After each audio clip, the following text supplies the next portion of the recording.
finally here.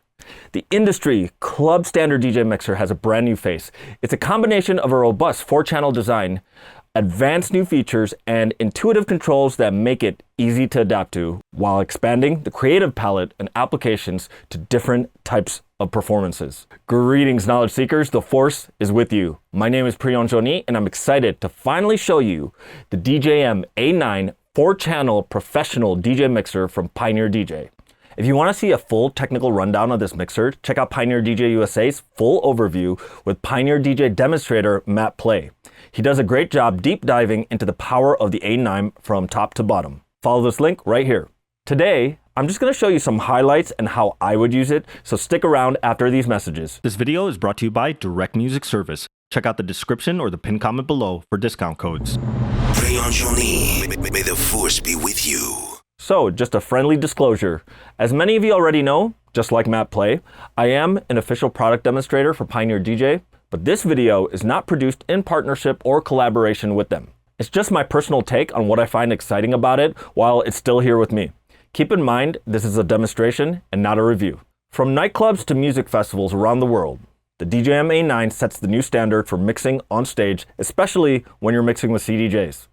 Designed to be used with the CDJ 3000s in mind, but expandable to any CDJ, turntable, or line-level instrument, the DJM-A9 was created to be reliable, versatile, with new and updated technology to deliver on the demands of the modern and touring DJ, as well as a great all-around DJ mixer that covers the needs of any DJ. While it embodies advanced performance tools, several new features make this new mixer friendly for broadcast, streaming, and recording uses as well. We'll talk about that in a little bit. It's a little bigger than the previous DJM-900 Nexus 2. It's slightly wider, and the length is now consistent with the CDJ 3000. It retains the industry standardized 4-channel layout of the DJM-900 series with characteristics that were established as far back as the DJM-500 in 1995. Let's get some of the improvements out of the way. It's a huge step up in sound quality. It has the digital signal processing of 96 kHz 64-bit with the output stage using 32-bit floating digital to analog converters from ESS technology. There are even improved analog to digital and digital to analog converters from the channel to the master output, as well as the send-to-end returns, and even the headphone outputs. That means a flatter and more transparent signal with studio accurate response with no distortion. You're going to notice right away that the faders have been improved. The channel faders are now the same ones found on the DJM V10, which are smoother, quieter, and feel more solid. The crossfader is a 3rd-gen Magvel fader with less lateral movement and quieter bumpers. No more hearing super loud clicks while you're scratching.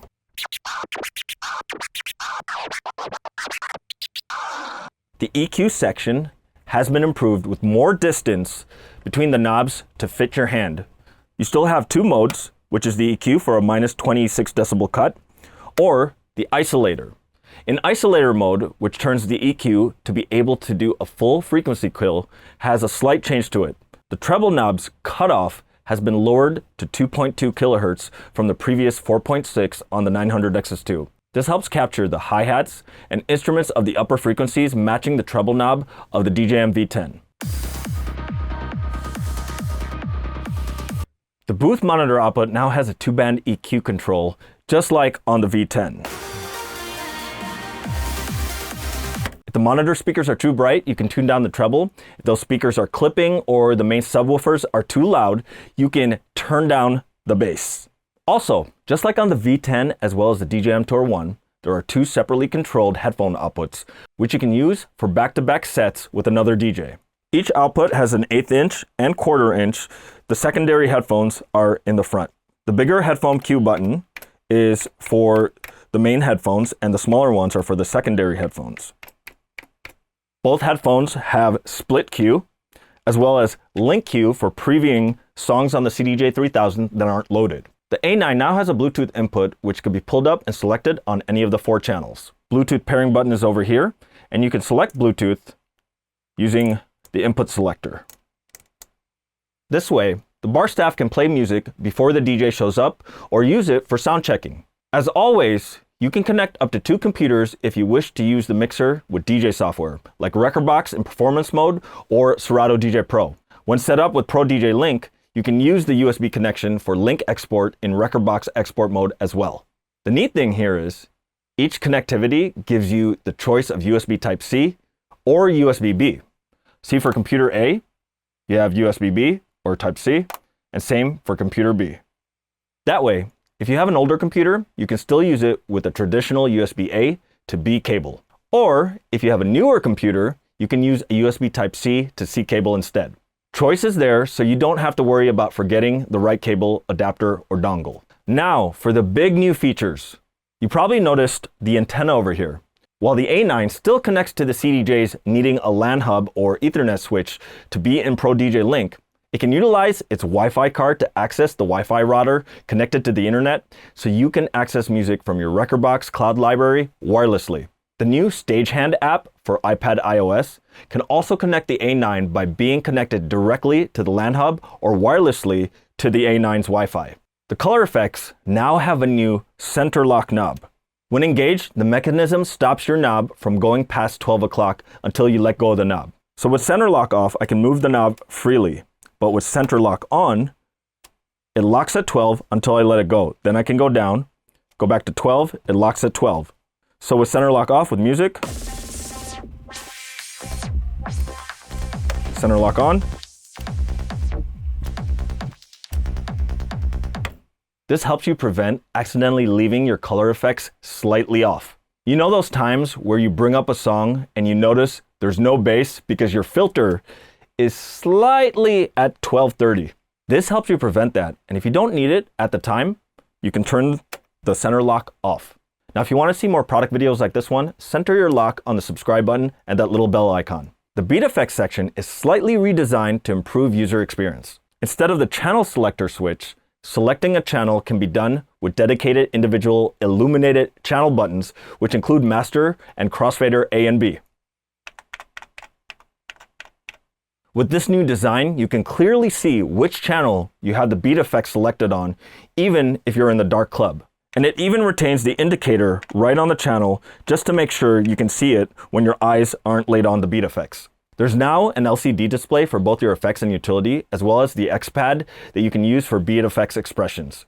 And there's 3 new additional beat effects. There's triple filter, triple roll, and Mobius. The triplet filter gives you a triplet time signature filter.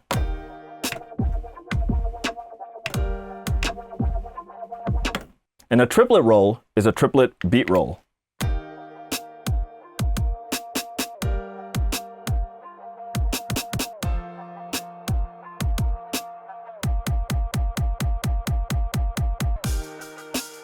As opposed to like a quarter note beat roll.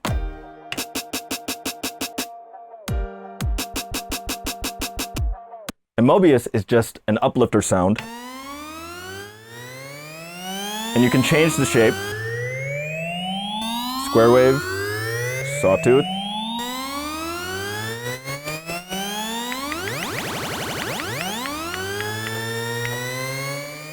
And as you can tell, you don't need to have a track playing for Mobius to work. Now there's brand new features to the microphone section.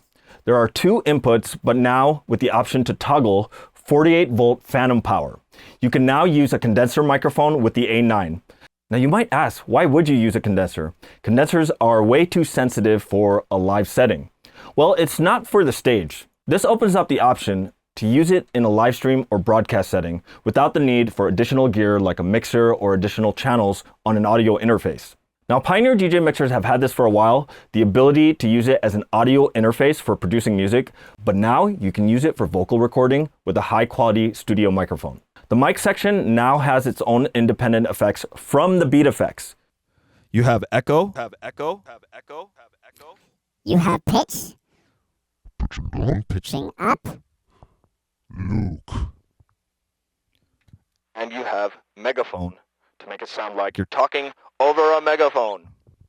These 3 effects can only be used one at a time. But additionally, you also have reverb. And you can combine these effects like echo with reverb, pitch with reverb, or megaphone with reverb. And if you still want to use the beat effects, you can assign that there. Let's do a flanger and turn it on. And you can add reverb to it, echo, reverb with flanger. Hello, I am Alvin and the Chipmunks. And Luke, I am your father. We still have talkover like before, which is the capability of automatically lowering the volume of the music when you talk on the mic. But now you'll also have the broadcast-inspired toggle called push to talk. So the mic button still toggles on and off for the mic, but if you push it and hold it down, it'll momentarily stay toggled. And when you let go, it goes off. So if you just want to say something real quick, you can do that and just let go when you're done. Just like before, there are 4 stereo line and 4 stereo phono RCA inputs for each channel, but with the new 32-bit converters. If you want to play straight from vinyl, it's going to sound great.